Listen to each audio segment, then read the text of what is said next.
Gimana kabar kalian hari ini anak-anak? Alhamdulillah baik, Pak. Ada yang tidak berangkat untuk hari ini? Ada. Siapa ya?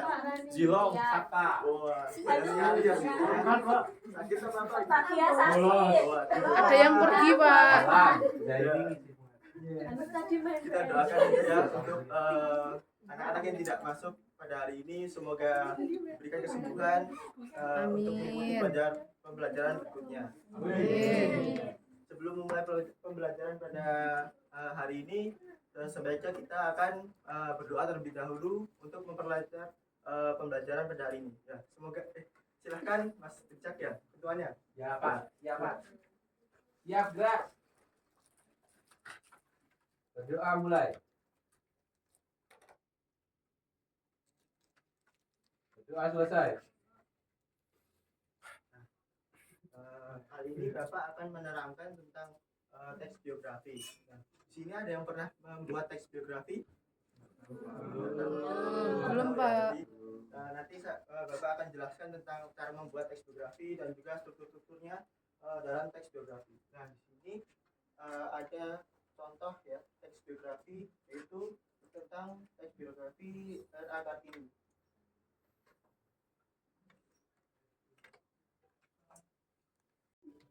Kita akan bercerita tentang salah satu pahlawan kemerdekaan nasional dan pelopor kebangkitan perempuan pribumi Nusantara, yaitu R.A. Kartini. Setiap tanggal 21 April, rakyat Indonesia selalu memperingati Hari Kartini. R.A. Kartini ditetapkan menjadi pahlawan kemerdekaan nasional oleh Presiden Soekarno. Tapi, sebelum kita bahas lebih lanjut, jika kamu tertarik dengan konten seperti ini, yuk subscribe channel Aku Paham agar kamu tidak ketinggalan konten-konten inspiratif selanjutnya. Penasaran seperti apa kisah selengkapnya? Yuk simak cerita berikut ini.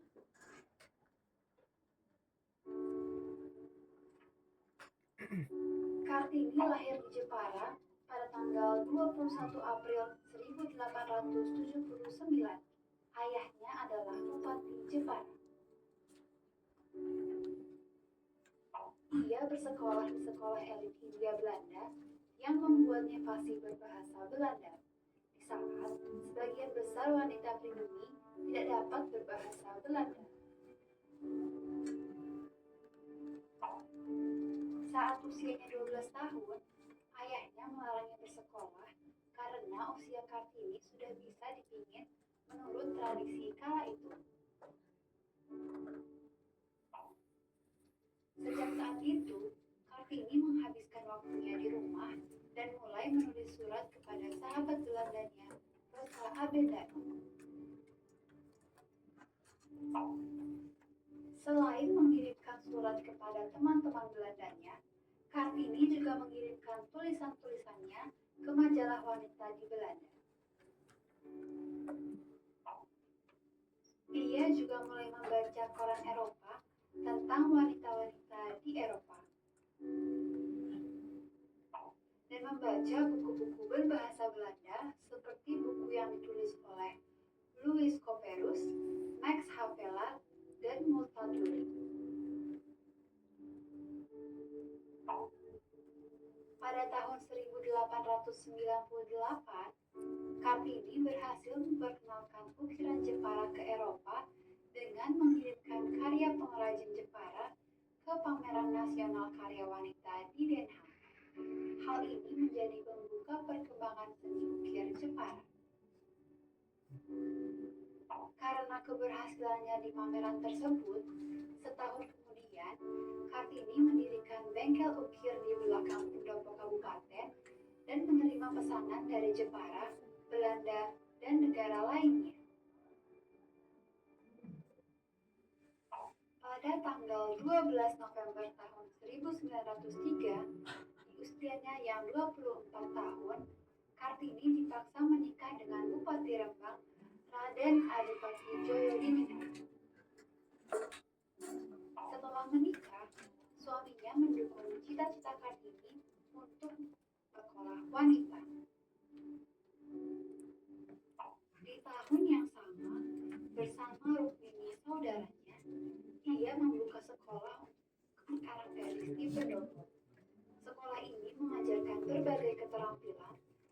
seperti membaca, menulis, menggambar, dan kerajinan tangan. Setahun kemudian, tepat pada tanggal 13 September tahun 1904, Kartini melahirkan anak satu-satunya. Namun, 4 hari kemudian, dia meninggal dunia di Kabupaten Rembang. Sahabatnya Abendanon lalu mengumpulkan surat-surat yang pernah dikirimkan oleh Kartini. Dan pada tahun 1911, ia menubuhkannya dalam bahasa Belanda. Setahun kemudian, Abendanon dan orang-orang yang sepemikiran dengan Kartini membentuk sebuah komite dan mendirikan Yayasan Kartini. Yayasan tersebut berhasil membangun sekolah wanita pertama yang bernama Sekolah Kartini di Semarang. Di tahun 1922, Balai Pustaka menerbitkan buku Kartini dalam versi Melayu dengan judul Habis Gelap, Terbitlah Terang, Buah Pikiran. Bukunya juga mulai ditranslasi ke bahasa lain untuk mengingatkan sejarah perjuangan Kartini. Pada tanggal 2 Mei tahun 1964, Presiden Soekarno mengangkat sebagai pahlawan kemerdekaan nasional. Kartini yaitu sebagai hari besar. Dan pada tanggal 3 tahun 1900, Museum Kartini didirikan di Jepara. Museum tersebut berisikan benda-benda peninggalan Kartini dan juga warisan lainnya. Nama Kartini juga di Belanda.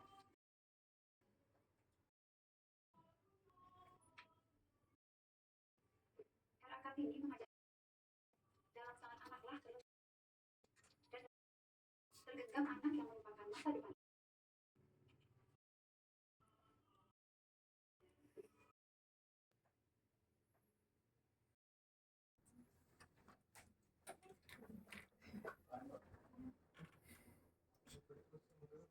Tadi kalian sudah melihat ya kan contoh dari video biografi R.A. Kartini. Nah, Bapak mau tanya, di sini ada yang tahu nggak sih sikap teladan yang dapat diambil dari R.A. Kartini? Nasionalisme, Ya, betul. Apa lagi? patriotisme, Feminisme. Semangat pantang mundur.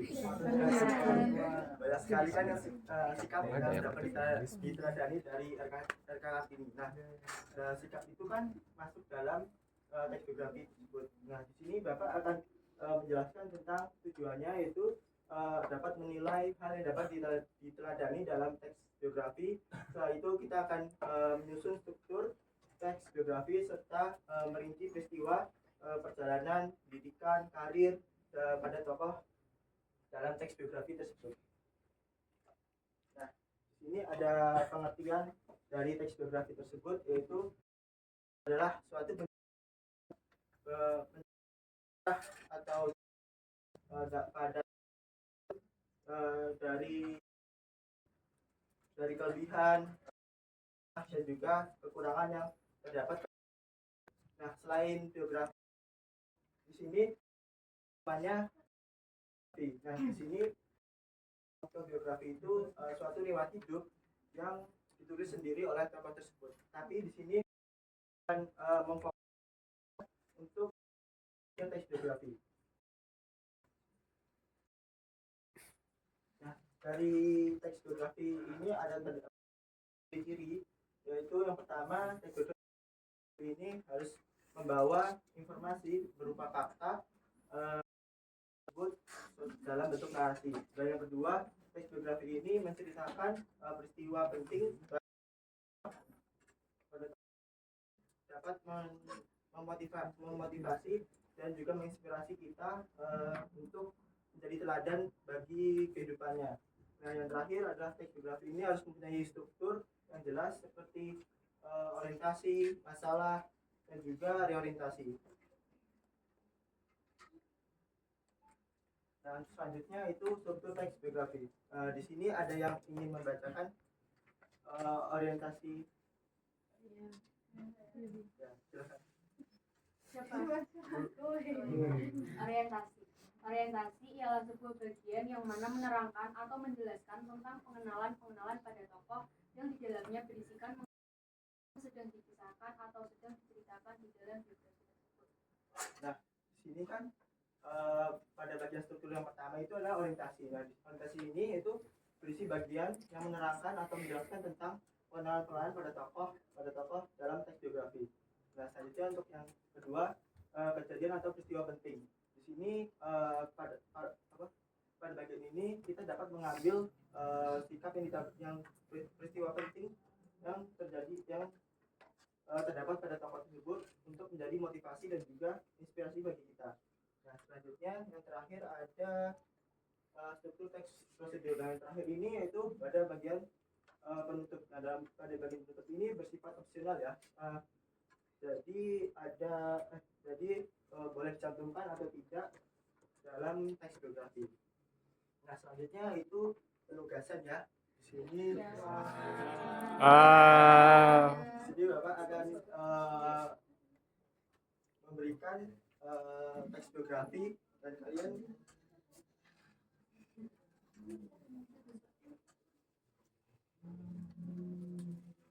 kalian menentukan ya struktur teks biografi yang sudah Bapak jelaskan. Nah, di sini Bapak akan bagi untuk menjadi 5 kelompok. Dan jadi ini sama ini, terus ini sama ini, terus ini sama ini dan ini dan yang belakang mungkin bisa bergabung. Siapa?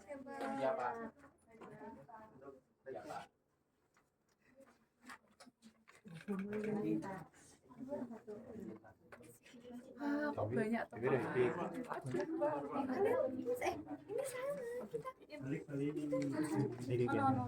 Thank you.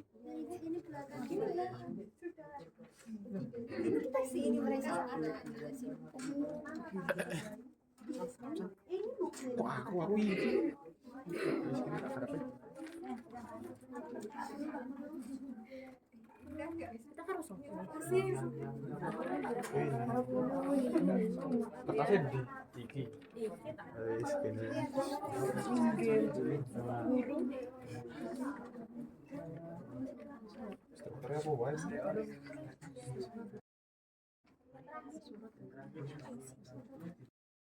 Boleh diulang Pak.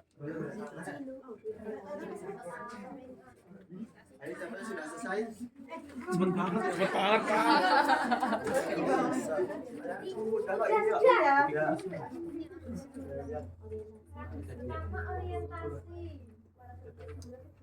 Ya, bagus.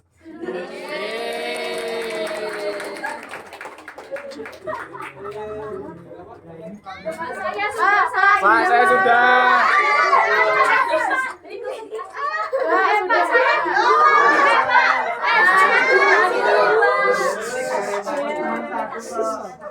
Pak, saya dulu, Pak. Pak,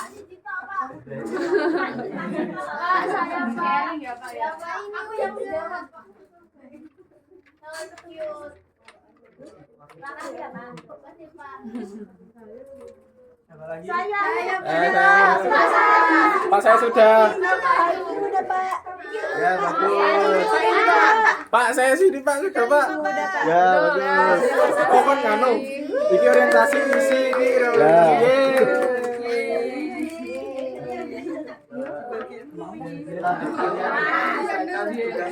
Saya sudah kebanyakan guru. Kalian dapat mengerti ya untuk struktur teks biografi ini. Ya, ayo. Nah, jadi ada yang bisa menyimpulkan pada pembelajaran ini? Saya. Ya, silakan Mas Setia. Teks biografi itu terdiri dari orientasi, isi sama reorientasi. Jadi Ya. teks biografi itu menerangkan tentang bagaimana seseorang itu mulai dari lahirnya hingga mungkin riwayat hidupnya. Itu. Ya itu. Silakan kalau ada yang mau membenarkan. Ya. Jadi untuk pembelajaran ini cukup sekian ya. Jadi menyusun dari pembelajaran teks biografi. Nah, untuk pembelajaran berikutnya Bapak akan menerangkan tentang unsur kebahasaan dari teks biografi. Nah, sebelum Bapak menutup, marilah kita berdoa terlebih dahulu untuk menutup pembelajaran hari ini. Silakan Mas Vincent. Siap, gerak. Berdoa selesai. Mulai. Kita berdoa. Berdoa selesai. Ya, cukup sekian. Wassalamualaikum warahmatullahi wabarakatuh. Terima kasih.